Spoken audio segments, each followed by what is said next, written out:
For Noel, you can introduce yourself. Noel,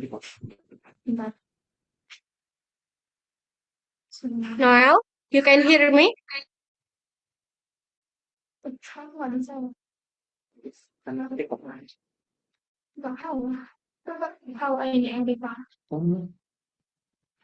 Noel, you can hear me? Can you introduce yourself? Okay, Miss, sorry. So my friend is Noel Gabriel Pratama Hutauro, a member of Department Library and Information Science, Universitas Sumatera Utara, Indonesia. The next, introduced by Sulha.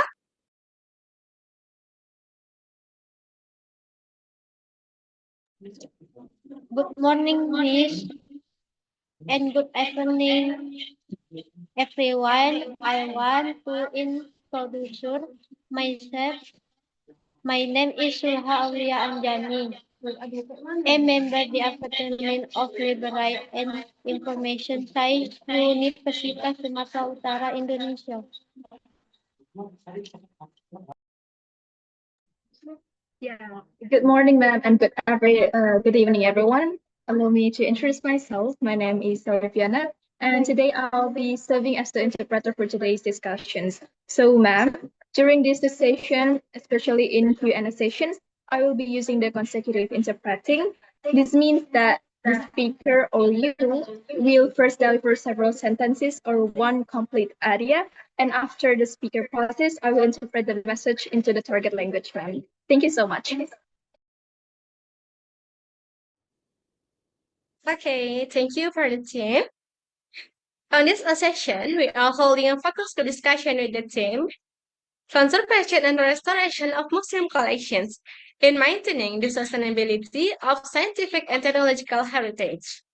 Next, we would like to respectfully invite Ms. Erin Secord to introduce herself.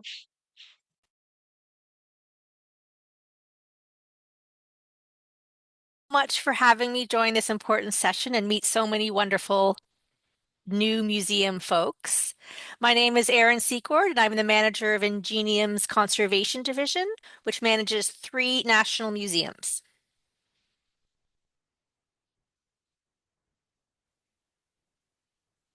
Okay, thank you to Ms. Erin. Nice to meet you, Miss.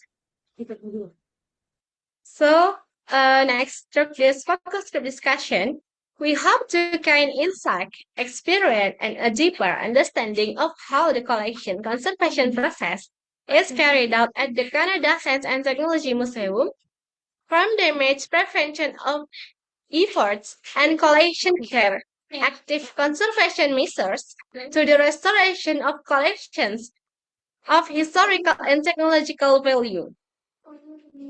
Furthermore, we hope this discussion will serve as a platform for exchanging knowledge regarding the challenges of preserving museum collections in the modern era, including the development of conservation innovations and technologies applied to ensure the sustainability of collections in the future.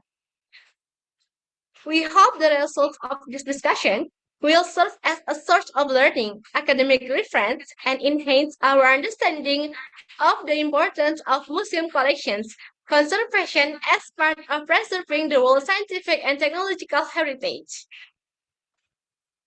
Next, the objectives of this focus group discussion are: the first, to understand how the collection conservation and preservation system is implemented at the Canada Science and Technology Museum.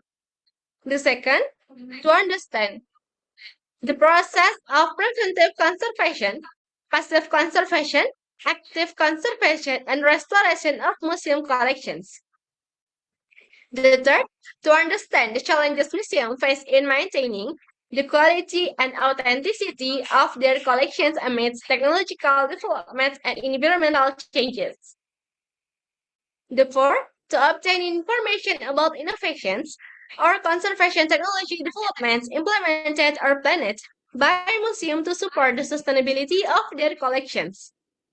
The fifth, To broaden participants' insight and knowledge regarding the importance of museum collections conservation as an effort to preserve historical, educational, and scientific value for future generations. Okay, next, we will briefly present the conservation of ancient manuscripts, one of the collections at the State Museum of North Sumatra, Indonesia. Okay, wait for the screen.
Udah bisa lah ini.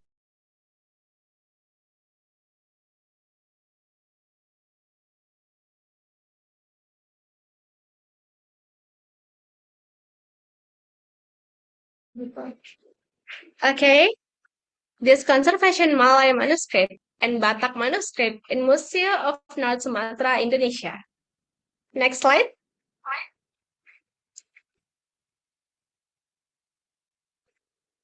Indonesian rich cultural heritage has given rise to a variety of cultural heritage, one of which is ancient manuscripts. Ancient manuscripts are written relics containing historical and cultural values, as well as knowledge about the lives of past societies, such as religion, customs, language, and social system. Therefore, ancient manuscripts need to be preserved as source of information and as a means of national cultural identity.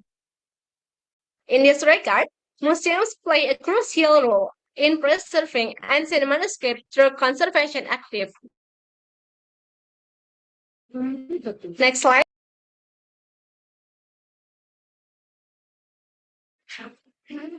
The North Sumatra Provincial Museum, or Museum Negeri Sumatera Utara in Indonesia, is one of the museums that house a collection of ancient manuscripts of high historical value and plays a vital role in preserving North Sumatra cultural heritage. The museum houses approximately 240 ancient manuscripts, including Malay manuscript on paper and Batak manuscript or pustaka laklak, made from bark, bamboo or wood, bone, and stone. In this article, we will discuss the ancient manuscripts housed in one of North Sumatra Museum, the Museum Negeri Sumatera Utara. Okay, next, and impaired by Dayang. In terms of management, collections are divided into two main categories: those on display in a vitrine and those stored in a dedicated storage area. This division influences the intensity of core and the risk of damage, with exhibited collections experiencing higher levels of environmental exposure than stored collection.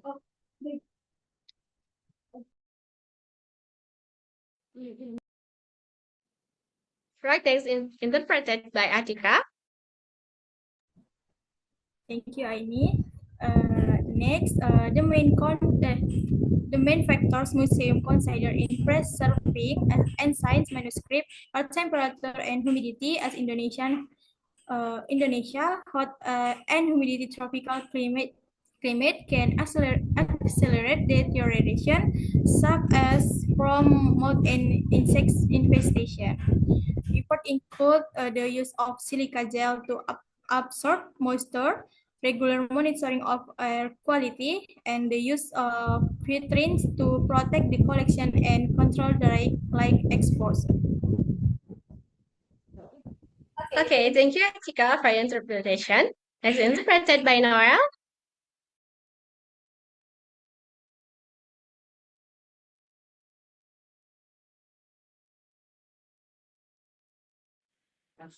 Noel, can you hear me? Okay, sorry, miss, and sorry, everyone. You said interpretation by me. The frequency of maintenance of ancient manuscripts is adjusted to the location and collection material. Manuscript in exhibition rooms are cleaned every 2 until 3 days, while collections in storage rooms are checked periodically every 2 weeks, once a month. Maintenance also differs based on the manuscript materials, such as manuscript made from paper, are cleaned by routinely removing dust without using chemical. Manuscript made from bark are cleaned using 70% alcohol, distilled water, and citronella oil. Meanwhile, manuscript made from bone are dried dry using a brush or cloth to prevent damage. Next interpretation by Jeffrey. Thank you, Aini. Uh, the storage system for ancient manuscript at the North Sumatra Provincial Museum is designed with environmental safety and stability in mind. The collection is displayed in vitrines, while other items are stored in special cabinets to reduce exposure to dust, light, and direct contact. The museum also uses silica gel to control humidity, and citronella oil and camphor provide natural protections against the termites and insects that damage the collection. Conservation activity are handled by approximately for conservator with backgrounds in science, including chemistry, biology, and chemical engineering. This background foster an understanding of the material property and process of manuscript deterioration. Thank you. Okay, thank you, Jeffrey, for your interpretation. Next slide.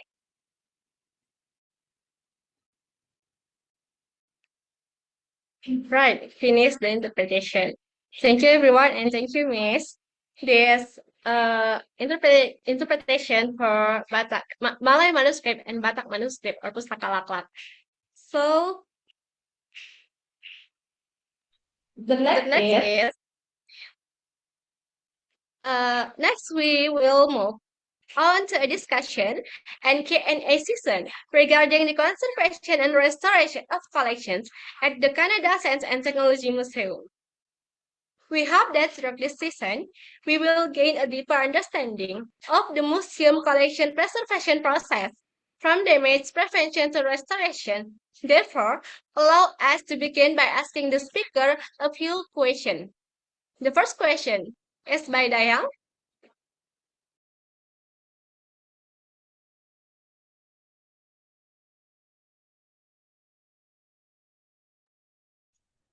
Thank you, Aini. The first question, if the museum has collections that are susceptible to damage from temperature, like or humidity, or the special facilities such as showcases or designated storage space to protect this collection? Yes, that's a very good question. So we do have materials in our collection that are susceptible and vulnerable to environmental conditions. Much like yourselves, we have many library and archive papers, but we also have a large number of plastic materials that deteriorate much more quickly than wood and stone and glass. And in a science and technology collection or industrial collection, these plastics are everywhere. Everywhere. They are on wires. They make the body of the item. They're in computers. They are the most vulnerable part of the collection that we have. So just looking to the translator, do you want me to pause? Yes, ma'am. Oke, untuk teman-teman yang berasal dari usul, iya. Jadi ini adalah pertanyaan yang sangat bagus. Jadi kita memiliki materi-materi dari koleksi-koleksi sejarah kita yang memang dia itu langsung terpapar sama kondisi di lingkungan. Sama sih seperti kondisi museum kita itu punya banyak perpustakaan ataupun arsip-arsip dari surat-surat. Dan di mana kita punya banyak, jumlah yang banyak pada materi-materi yang berasal dari plastik dan dia itu mengalami deteriorasi ataupun kerusakan. Dan yang paling cepat itu biasanya, dan itu biasanya lebih cepat daripada yang berasal daripada kayu, batu, ataupun gelas.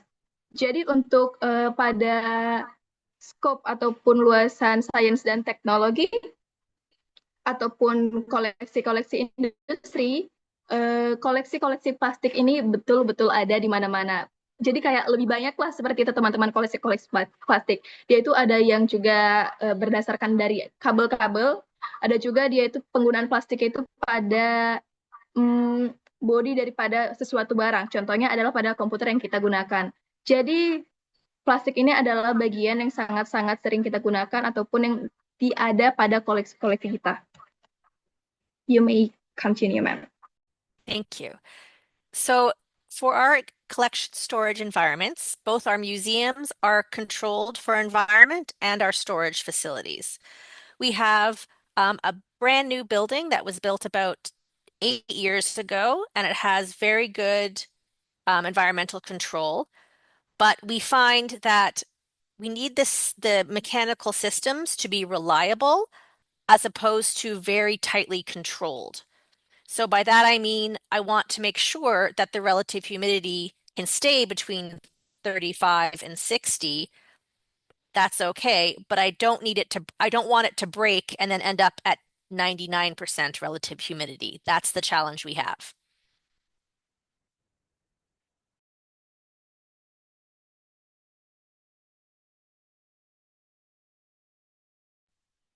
Oke, terima kasih. Jadi untuk daripada koleksi-koleksi penyimpanan kita, daripada lingkungan, keduanya daripada museum kita itu dikontrol langsung daripada fasilitas-fasilitas yang berasal dari lingkungan ataupun daripada penyimpanan.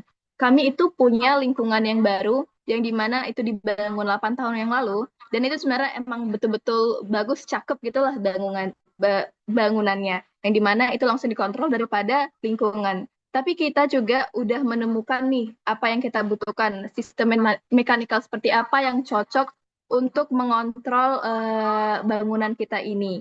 Nah, oleh karena itu kami itu memastikan kalau contohnya kelembapan daripada bangunan itu stay di antara 35 sampai 60 untuk ukuran kelembapan. Jadi kayak gimana lah biar contohnya bangunan itu stay daripada angka 35 sampai 60 supaya itu sesuai dengan standar kita untuk melindungi barang-barang prasejarah tersebut. So for an industrial and science collection, you also have to be realistic about what your collection needs. So in our case, we also operate an agricultural museum, which is a operating farm with cows and chickens, and the museum is within that. That space is not a museum environment. There are mice and bugs and very little heating and cooling. But those artifacts of farming, tractors, plows, they were used outside and survived 100 years outside. So the collection environment isn't necessarily as destructive to those objects as they might be to another type of object.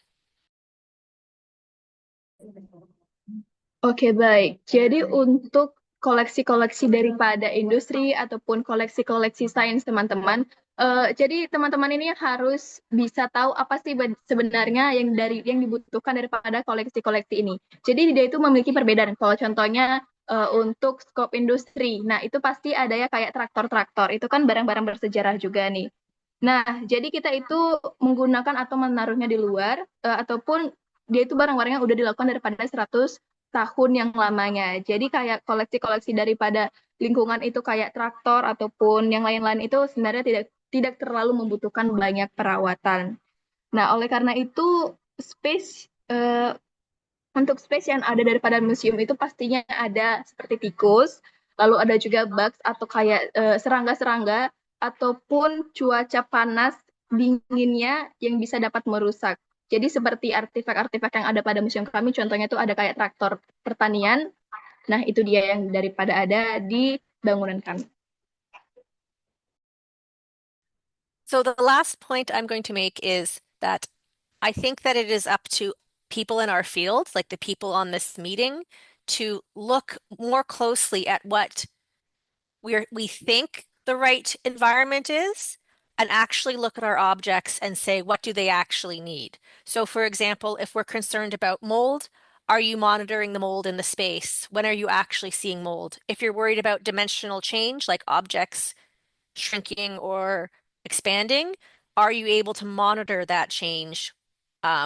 So that's what we're starting to do, is create sensors that will monitor and detect changes in the collection when we're changing the environment, because we want to be able to relax the amount of energy that we put in to creating a very tight environmental control, to kind of reject the accepted wisdom that we have to be very strict, because I don't think we all do. That's a very Northern European idea of environmental control, because objects in our communities have lived for hundreds of years without that tight idea of museum control. So that is telling us that they will survive under different, broader conditions. Oke, jadi poin terakhir yang akan saya buat itu adalah tergantung daripada scope-scope ataupun lingkungan-lingkungannya, yaitu sebenarnya tergantung daripada kita masing-masing yang ada di Zoom ini. Kami itu berpikir bahwasanya untuk scope lingkungan ataupun bidang lingkungan, nah contohnya ini, kalau contohnya kita mau berfokus kepada penataan jamur. Nah, jadi kita harus mengerti nih space-space yang bagaimana nih yang contohnya ada cenderung tumbuh jamur, ataupun contohnya kalian itu ingin fokus kepada objek-objeknya ataupun memperluas lokasi daripada bangunannya tuh. Nah, pastikan kalian itu bisa memonitoring ataupun meninjau space yang akan kalian bangun di masa depannya. Jadi itu sebenarnya tergantung daripada apa yang kita butuhkan. Dan juga sebenarnya kita juga sebenarnya pengennya itu lebih santai dalam menggunakan energi yang kita lakukan untuk mengontrol barang-barang environmental ini, karena kami tahu kalau contohnya di kami itu ada kebijakan-kebijakan yang sangat-sangat ketat untuk penggunaan environmental ataupun lingkungan di komunitas kita, yang dimana udah berlaku daripada ratusan-ratusan tahun, dan itu sangat-sangat ketat.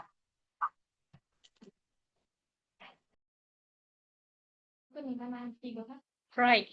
Thank you, Miss Erin, for your positive response. And thank you for Dayang for your questions. The next question is by Atita. Thank you, Aini. The next question. If pets or mold are found in the museum's collection storage area, how are pets control measure implemented to prevent further damage? Sorry, would you mind repeating your question? Okay, ma'am. Thank you, ma'am. So she said that if pests or mold are found in the museum's collection storage area, how are pest control measures implemented to prevent further damage, ma'am? Thank you. So we have little paper traps, little blunder traps that are on the ground with the sticky that the insects crawl in. But we as conservators don't manage those. We have a company that is a contractor that comes in and does the entire museum and reports back exactly what species, what number, and where they're finding them.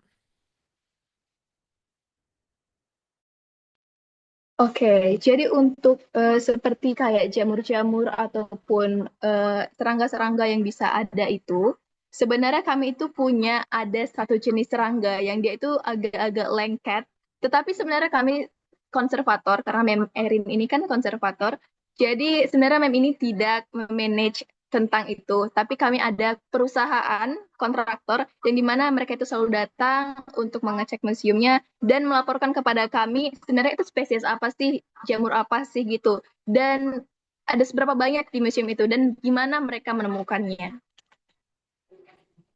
So that's specifically the monitoring, but every employee at the entire museum is responsible for what we call integrated pest management, which means every employee is responsible for not making the pest situation worse. So they don't bring food into collection spaces, they don't bring plants in, they make sure they keep their area clean. They're also responsible for capturing insects and sending them in little jars to conservation. So we have given everyone in the corporation a little jar with a sticker that says send to conservation, and they have to capture the bug, screw the lid on, and send it in the mail to us. So we know what we're finding if the contractor doesn't find it.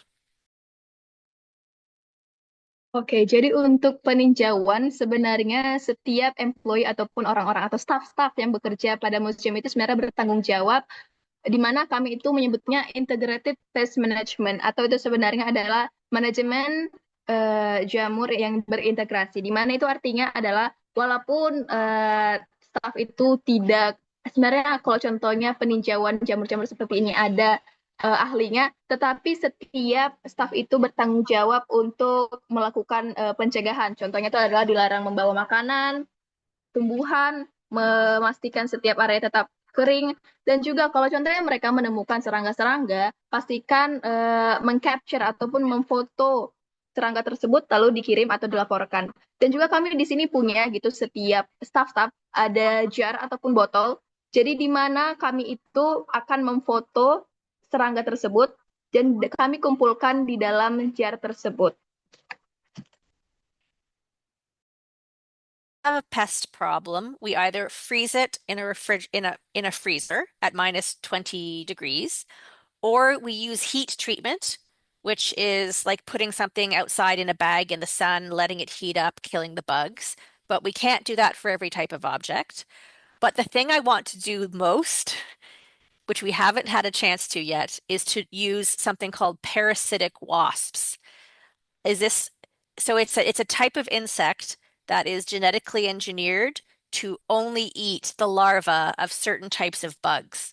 They are invisible, they don't eat anything else, they do not affect humans, they do not reproduce, and you can release them, millions of them, into a room and they will eat all of the bugs and not your collection objects.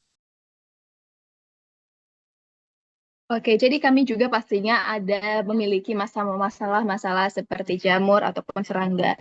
Nah, jadi solusi kami itu apa sih sebenarnya? Nah, kami itu ada dua solusi. Yang pertama, antara satu, kami itu membekukan serangga tersebut di dalam freezer dalam 20 derajat, ataupun yang kedua, kami melakukan treatment pemanasan yang dimana kayak meletakkan serangga tersebut di luar ataupun di kantong itu di bawah matahari dan membiarkannya memanas lalu membunuh serangga tersebut. Tapi sebenarnya kami itu nggak bisa melakukannya tipe serangga tersebut untuk seluruh objek. Tapi itu sih sebenarnya yang aku lakukan seringannya. Yang dimana kami itu nggak ada kesempatan untuk melakukannya pada yang kami sebutkan adalah parasitic wasps. Jadi parasitic wasps itu kayak jenis serangga di sana. Jadi itu sebenarnya tergantung daripada tipe serangganya, yang dimana kalau contohnya kami itu ada menemukan juga satunya serangga tersebut yaitu enggak memakan apa-apa, dia itu enggak berefek pada manusia, mereka juga enggak menghasilkan atau memproduksi apa-apa, ya kita kayak bisa membiarkan mereka tetap ada di dalam ruangan tersebut. Jadi sebenarnya tergantung daripada serangganya. So the reason why I like that is that if I have an infestation in one of the warehouses or a giant storage room, I don't need to find the source. I can release the insects and they will take care of it for me. So, for example, one of our rooms has 75 aircraft. I will never, ever find the nest of insects in 75 aircraft. So I will have the wasps do the work for me.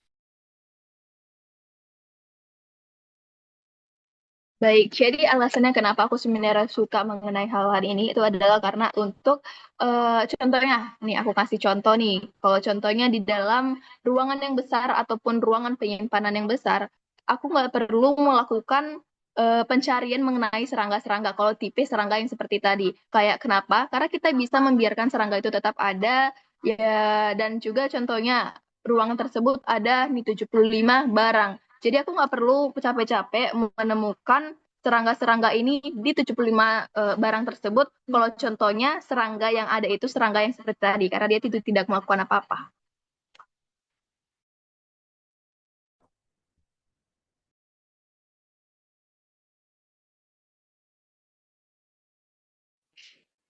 Okay, thank you, Ms. Erin, for your positive response.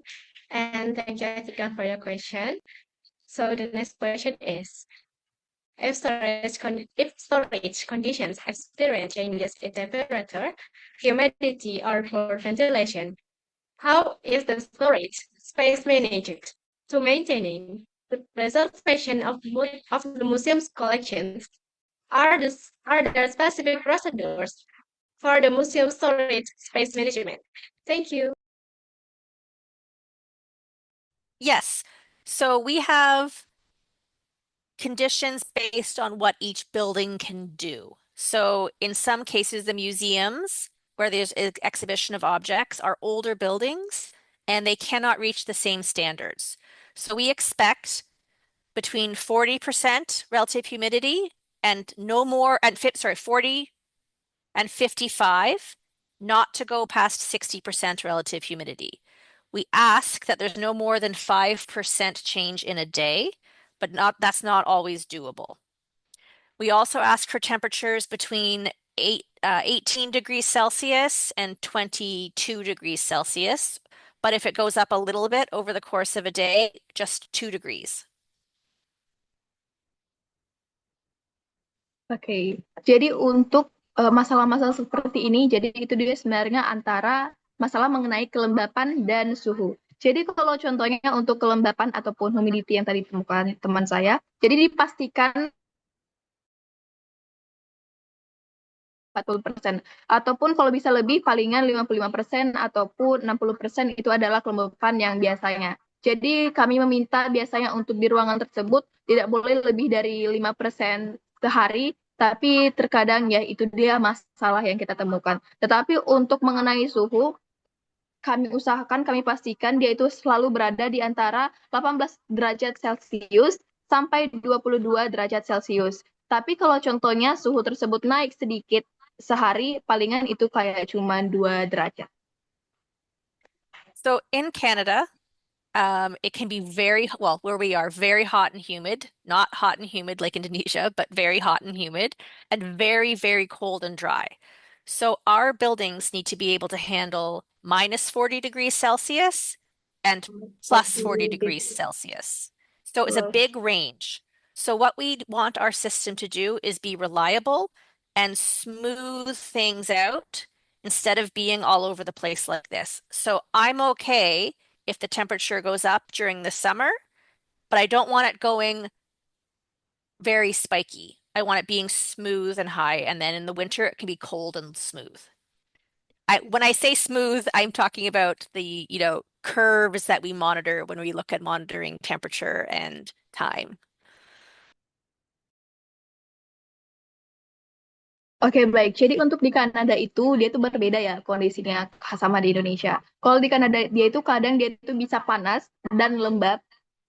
Dia tuh juga bisa dingin tapi dia kering. Jadi kami tuh memastikan kalau contohnya museum kami itu bisa menemukan solusi pada masalah suhu. Kalau contohnya suhunya itu ada di minus 40 derajat ataupun sangat panas pada 40 derajat. Jadi aku itu selalu memastikan sebagai konservator kalau contohnya pada saat musim panas dia itu kurva pemastian suhu ruangannya itu lancar alias naik ke atas. Tapi kalau contohnya dia lagi musim dingin, dia itu pastikan turun ke bawah. Jadi dia nggak berubah-ubah karena dapat merusak benda-benda di museum tersebut.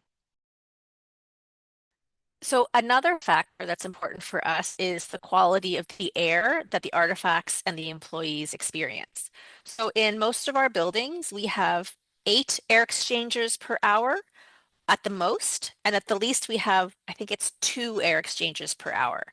That is important because as the objects give off vapors or as pollutants build up, we want that air to be exchanged and filtered and replaced. So that is both for the artifacts, but mostly for the staff members who might be inhaling vapors or fumes that are not healthy.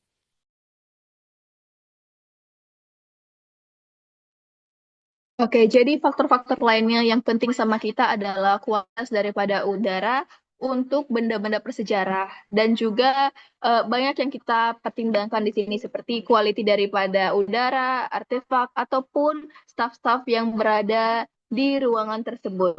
Nah, jadi kami itu dia tuh sistem penggantian udara setiap 2 jam. Menurut kami ini sangat penting karena setiap objek itu pastinya menerima udara yang berbeda-beda. Dan juga di sini kami juga memastikan daripada pengalaman-pengalaman daripada staf ataupun apa yang dilakukan daripada staf. Karena efek-efek seperti penggunaan parfum ataupun asap-asap itu juga bisa berbahaya pada benda-benda prasejarah tersebut. Jadi banyak faktor yang kami lakukan untuk hal-hal seperti ini.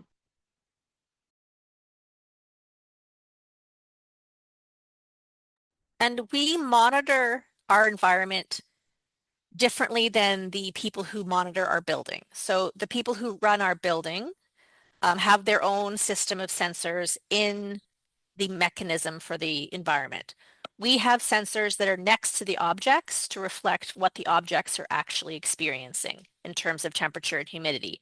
And that is because sometimes the system, well, often the sensors that are in the mechanical system are not placed where an artifact would experience it. It could be before a filter, it could be before a condenser, and therefore the conditions that the building is reading are different than the conditions the object is reading.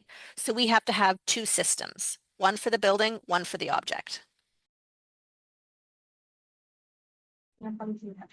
Oke, baik. Jadi kami juga memantau lingkungan kami. Jadi dia itu sebenarnya pekerjaan daripada memantau daripada lingkungan kami itu sebenarnya terkadang ya lebih besar dampaknya daripada yang memonitor bangunannya. Jadi kami itu punya sistem di mana setiap objek-objek yang di dalam bangunan prasejarah itu ada dia itu yang mendeteksinya. Jadi apa yang dialami si objek sejarah tersebut. Contohnya ada satu objek prasejarah. Jadi kita bisa melihat sistem di sampingnya dia itu sedang mengalami apa, yang dimana maksudnya itu apa yang dialami dia terhadap suhu ataupun kelembapan. Jadi itu tergantung daripada sistemnya, kita bisa mengecek berdasarkan sensor yang ada di samping daripada objek tersebut. Jadi di sini kami itu ada 2 solusi yang dimana adalah pemastian kondisi daripada objek dan yang kedua adalah pemastian kondisi daripada bangunan.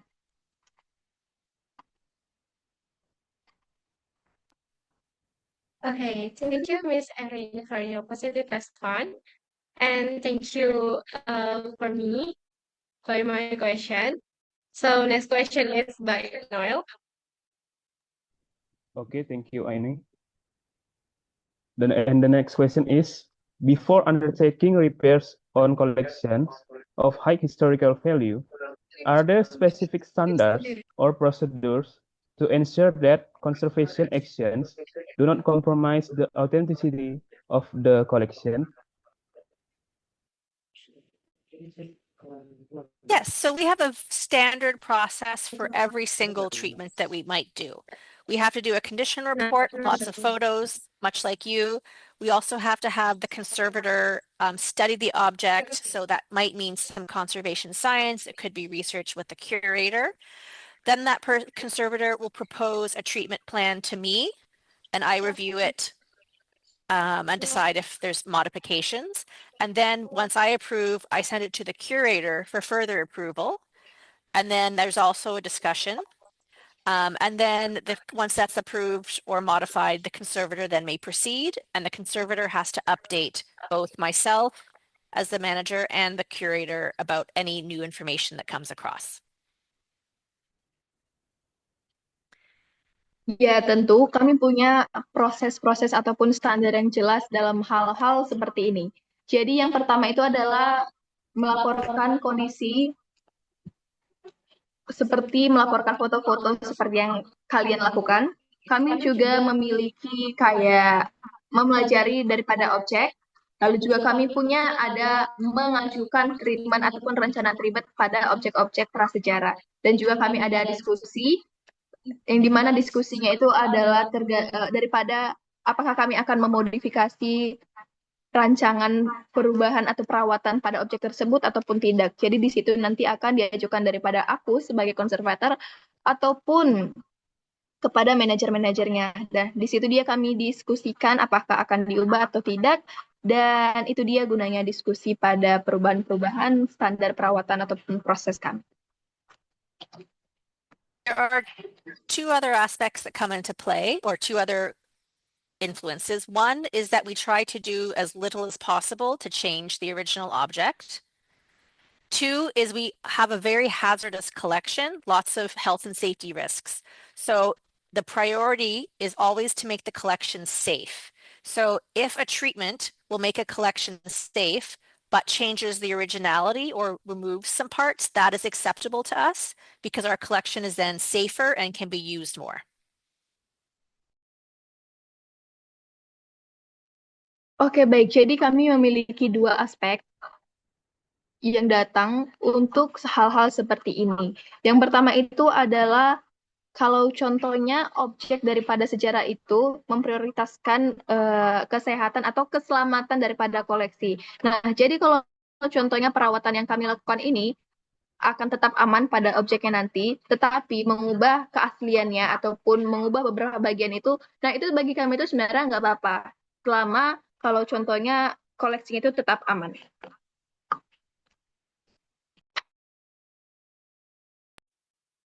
All right, thank you, Ms. Anin, for your positive response. And thank you for Noel for your question. So the next question is by Jeffrey. Thank you, Aini. The next question is, in a situation where a museum collection has suffered serious damage, but still holds significant historical and educational value, what is the decision-making process before restoration begins?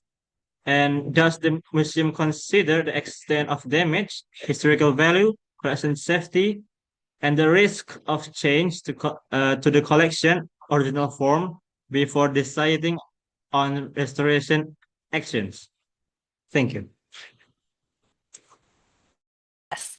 So we do have a process by which artifacts that are so badly damaged that they cannot be repaired or conserved or preserved can leave the collection and are no longer part of the collection. However, in cases of great historical importance, we might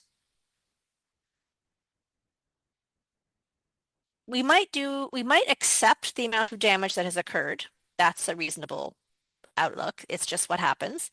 Or we could look at engaging specialists to help us modify or preserve the artifact. In English, we use the term restoration and conservation differently. So conservation would be keeping something as it is, and restoration would be fixing it to look like it did at a certain point. We don't do a lot of restoration. So in the case of a very damaged artifact, we would look to preserve and prevent as much further damage, so prevent more damage from happening.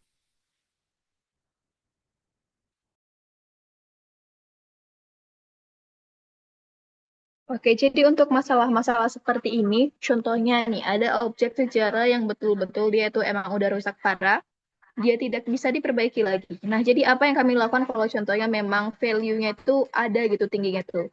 Nah, jadi solusi yang pertama kami lakukan adalah pertama menerima kerusakan tersebut karena kerusakannya itu pasti ada dasarnya, entah itu daripada umurnya ataupun hal-hal daripada lainnya. Yang kedua kami itu mengajak ataupun menanya kepada spesialis apa sih yang cocok dilakukan kepada hal-hal yang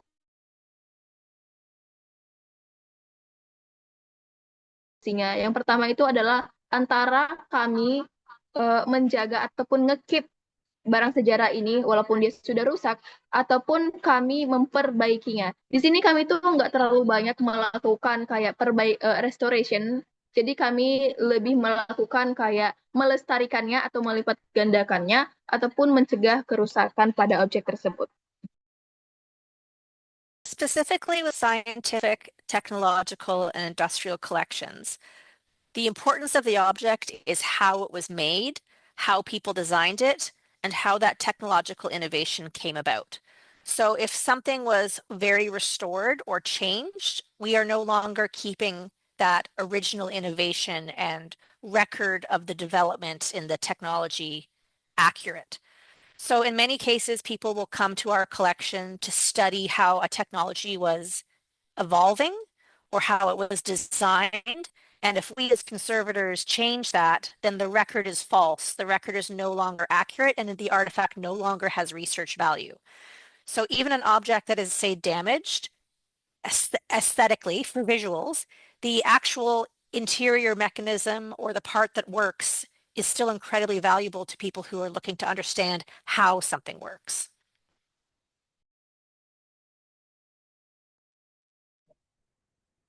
Oke, jadi sebagai contohnya, kalau contohnya untuk daripada bidang sains, teknologi, ataupun koleksi-koleksi industri. Jadi bagi kami ini, kami udah memutuskan kalau contohnya objek-objek seperti ini itu, yang penting itu apanya sih? Yang pertama, satu, bagaimana objek tersebut dibuat. Lalu yang kedua, bagaimana objek tersebut didesain. Dan yang ketiga, bagaimana inovasi teknologi bisa maju terhadap objek prasejarah tersebut. Nah, jadi jika sesuatu diperbaiki ataupun diubah, jadi kami nggak akan ngekip barang aslinya lagi karena menurut kami bisa kok nge-tracknya. Jadi kalau contohnya ada kasus nih, orang-orang datang ke museum kami untuk belajar mengenai koleksi-koleksi kami tentang bagaimana sih sebenarnya teknologi itu berkembang atau gimana sih sebenarnya itu didesain. Nah, kami sebagai conservator bisa menjelaskannya gimana sih sebenarnya record itu, gimana sih ini ya. Jadi kayak kalau contohnya emang udah rusak, kami menerimanya kok.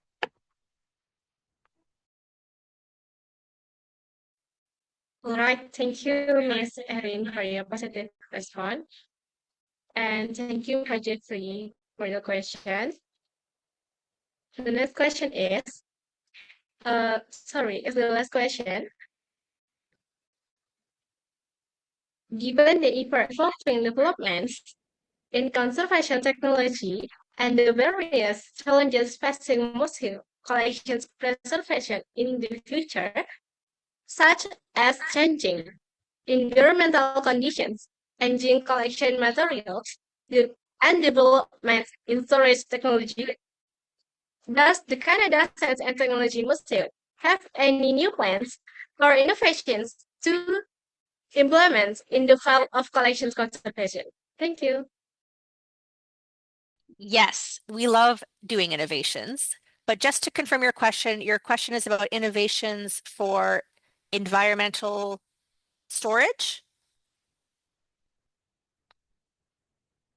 Oke, jadi Ibu Erinnya ingin memastikan ini dia tuh untuk lingkungan kah atau untuk aspek yang mana? So they said that for the collection of the museum specifically.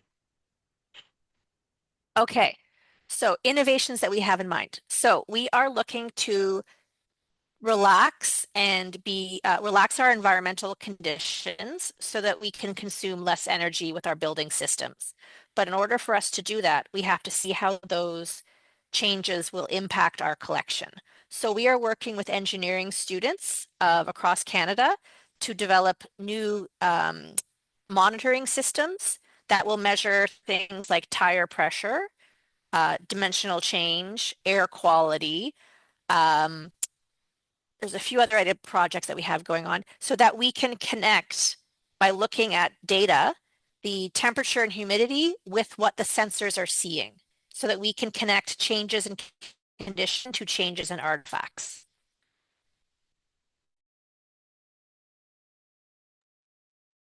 Oke, ya, kami tuh sangat cinta inovasi. Nah, jadi apa sih sebenarnya yang kami lakukan? Yang pertama itu kami akan memerhatikan dulu untuk kondisi-kondisi lingkungan kami. Jadi kami bisa menggunakan penggunaan sesuatu itu yang energinya itu kurang. Jadi nggak terlalu banyak untuk sistem daripada bangunan kita. Nah, jadi gimana sih kami melakukannya? Yang pertama adalah untuk yang pertama adalah melihat gimana sih sebenarnya perbedaan-perbedaan ataupun inovasi yang akan kami lakukan akan berdampak daripada koleksi kami. Nah, jadi kami itu akan bekerja daripada mahasiswa-mahasiswa teknik di seluruh Kanada untuk membangun sistem monitoring yang baru yang dimana sistem tersebut atau hal baru tersebut dapat mengukur hal-hal seperti tekanan-tekanan udara ataupun perubahan dimensi yang cocok daripada bangunan tersebut ataupun kualitas-kualitas udara. Jadi sebenarnya kami itu punya banyak proyek-proyek lainnya yang kami sedang lakukan yang dimana untuk memastikan data-data seperti itu bisa kami pastikan, bisa kami lihat terus. Seperti contohnya adalah kayak suhu ataupun kelembapan yang dimana sensor itu dapat melihat. Jadi itu adalah salah satu inovasi kami supaya kami bisa terus memberikan inovasi ataupun perubahan-perubahan. There's another unique part of our collection is that it contains a large amount of hazards, so unsafe materials. So we do research and develop practices to manage those materials. So very specifically, we're looking at batteries, lithium-ion batteries, and batteries that are in computers and electronics. We are also looking at asbestos material, which is very hazardous to human health, as well as an additive in oil called polychlorinated biphenyl. I'm sorry, Salvania. It's a toxic material that is in oils in all sorts of equipment. We also have radiation. We also have toxic heavy metal corrosion. So our role in Canada is to research and innovate and find solutions for those hazardous materials so that workers and the public can engage safely with those materials. Jadi ada bagian unik dari koleksi kami yang dimana itu terdapat jumlah yang banyak daripada hazard. Jadi hazard itu adalah material-material yang tidak aman gitu daripada koleksi kami. Nah, jadi apa sih yang kami lakukan? Jadi kami melakukan penelitian dan latihan-latihan yang mengembangkan mengenai hal-hal yang berbahaya tersebut. Gimana sih solusinya gitu. Jadi untuk secara khusus kami melihat daripada baterai-baterai yang ada daripada objek contohnya, ataupun contohnya ion lithium daripada baterai, ataupun baterai-baterai yang ada pada komputer ataupun elektronik. Jadi kami melihat materi-materi yang sebenarnya itu bisa berbahaya daripada kesehatan manusia. Karena kan pastinya untuk bangunan-bangunan tersebut kan ada pengunjung gitu. Jadi kami memastikan pengunjung itu tetap sehat bertemu dengan si objek-objek daripada bangunan tersebut. Nah, jadi juga kami di sini ada menyebutkan kayak contohnya cairan-cairan seperti polychlorinated biphenyl ataupun yang tadi diperbaiki oleh meme-nya itu adalah Salvania. Yang dimana kami juga di sini memiliki masalah seperti radiasi ataupun korosi-korosi itu. Nah, korosi itu adalah salah satu hal yang berbahaya juga di museum bisa terjadi. Nah, jadi apa sih sebenarnya peran kami di Kanada untuk penelitian dan inovasi dan apa yang kami lakukan untuk menemukan solusi pada materi-materi yang berbahaya itu? Jadi, para pekerja dan publik itu bisa nantinya berkomunikasi secara sehat, bisa bertemu secara sehat juga dengan daripada objek-objeknya itu tanpa terpapar daripada hal-hal yang berbahaya ataupun materi-materi yang berbahaya daripada objek bersejarah tersebut.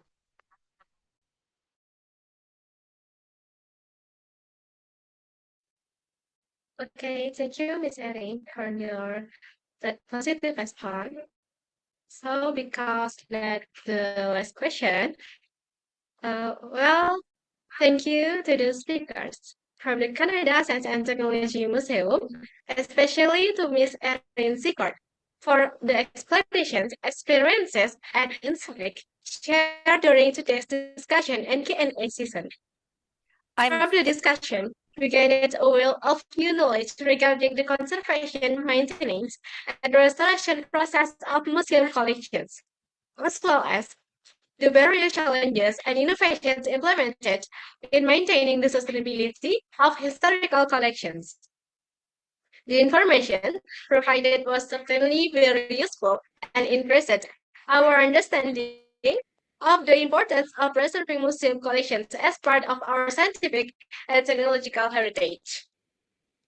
Before ending this focus group discussion activity, we would like to ask for permission to document it.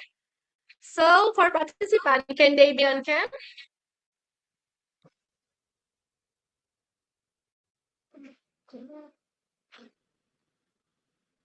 Okay. Let's document. Give beautiful smile.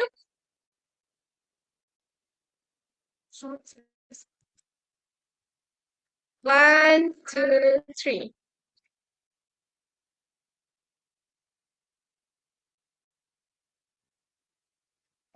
Good.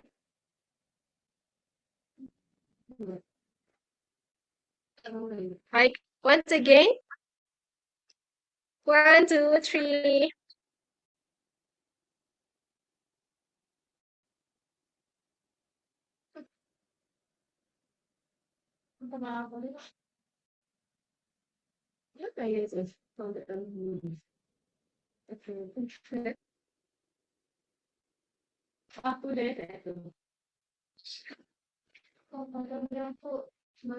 Okay.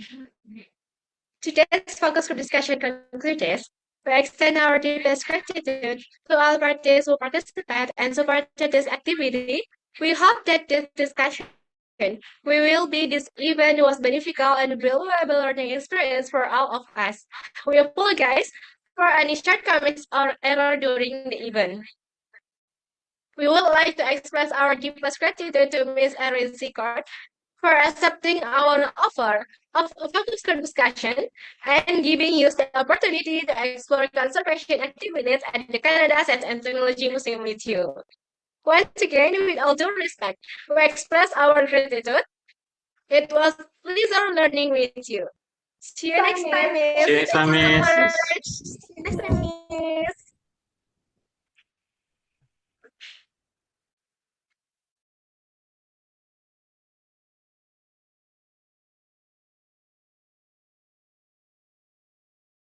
Yes, ma'am, you may leave from the Zoom. Thank you so much. See you next time, Miss. See you, Miss.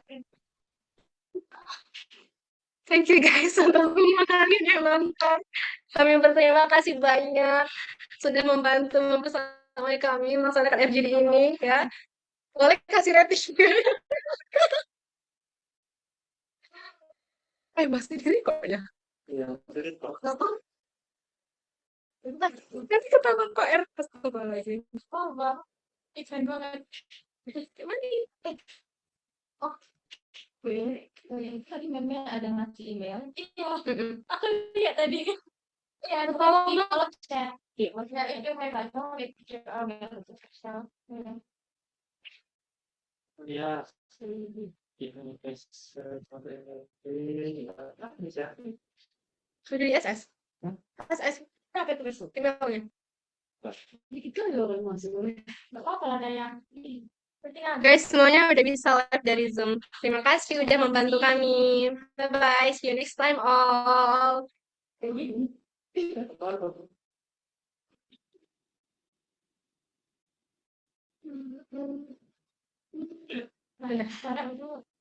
Aku nggak bisa ini.